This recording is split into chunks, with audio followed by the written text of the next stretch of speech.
And Al, it was a marvelous week in boxing, and of course the highlight you attended in Las Vegas. It was the Hearns-Roldan battle. Tommy won it, but not before he got bruised a little bit. Oh, not an easy fight at all for Tommy Hearns, and he won it on a knockout over Juan Roldan, had him down 4 times. And oddly enough, it was a fight in which he didn't control it, even though he had Roldan down 4 times. Tommy Hearns showed the tremendous power that has made him such a force in the welterweight, junior middleweight, and light heavyweight divisions, winning his 4th crown, the only man in boxing history to do that. And as you said, it was not easy. Juan Roldan gave him everything he could handle, had Hearns hurt a couple of times. It'll end the career of Juan Roldan, and for Tommy Hearns, he's looking ahead, he thinks, to maybe luring Sugar Ray Leonard or Marvin Hagler out of retirement. While Roldan didn't get the upset he wanted, Charles Williams did, a big one over Bobby Ches.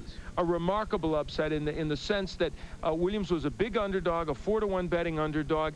Bobby Ches had Williams in all kinds of trouble in the 3rd round of that fight, nearly had him out. There was a controversial knockdown called when he hit Williams and he went against the ropes. Carlos Padilla, I think, rightfully called it a knockdown. Ches felt it was inappropriate.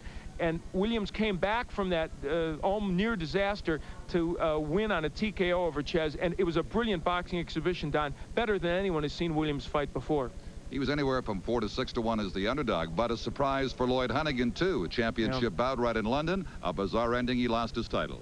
This is the year of the upset in boxing. Lloyd Hunnigan won the welterweight title with an upset over Donald Curry, and now he's the victim of upset, losing on cuts to Jorge Vaca. It was a result of a headbutt or clash of heads, and they had to go to the scorecards because the cut wouldn't allow Hunnigan to continue, and Vaca was ahead on the card, so he was winning, and Lloyd Hunnigan relinquishes his titles, his welterweight titles, but I think we'll see him back in the hunt for that soon. You mentioned Hagler a while ago. The IBF is ranked at #1 in the middleweight division. That means that within 9 months there could be a mandatory title bout against Frank Tate, if indeed Marvin does want to fight.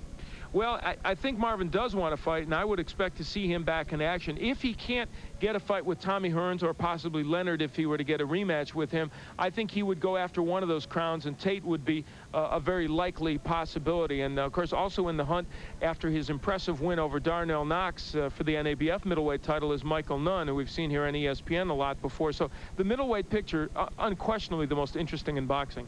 When the middleweights or any other divisions fight for a WBA championship, it'll be a 12-round distance now. They join the WBCs, a move that I actually personally applaud. I think 12's enough. Well, I think the 12-round limit is such that for safety's sake it may have some impact. There are a lot of boxing purists, however, that feel that 15 is the true championship limit. I think the jury is still out. We'll just have to see how well it turns out. Certainly Hagler would have liked 15 against Leonard. You bet he would. And Larry Holmes, well, he's been ranked now in terms of given a chance to fight. He didn't get the ranking he wanted from the WBC, but the important thing is he gets the sanction for it now against Mike Tyson in Atlantic City here in January. Yeah, that's about that. Now that it's apparently going to happen, many more people are getting on the Holmes bandwagon. Of course, that always happens. They feel that he's got certain kinds of skills that may give Tyson trouble, even at his advanced age at 38 years of age. So the ranking, I think, a formality, but deservedly, because after all, he only lost to Michael Spinks by very small margins in his last 2 fights. Yes, he's a lot older than Mike Tyson. He's had the layoff, but we'll have to see what Holmes can do. It will still be a fascinating fight, while it lasts, Holmes and Tyson. Let's look at the immediate week coming up now as we check the boxing guide. The USBA Junior Lightweight Championship at Atlantic City and ESPN. Harold Knight will take on Erskine Way. That's got all sorts of implications down the road. Rocky Lockridge may figure in that picture eventually.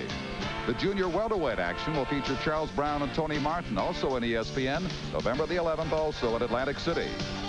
Then the North American Boxing Federation cruiserweight title between Bert Cooper and Andre McCall, November 20th on ESPN.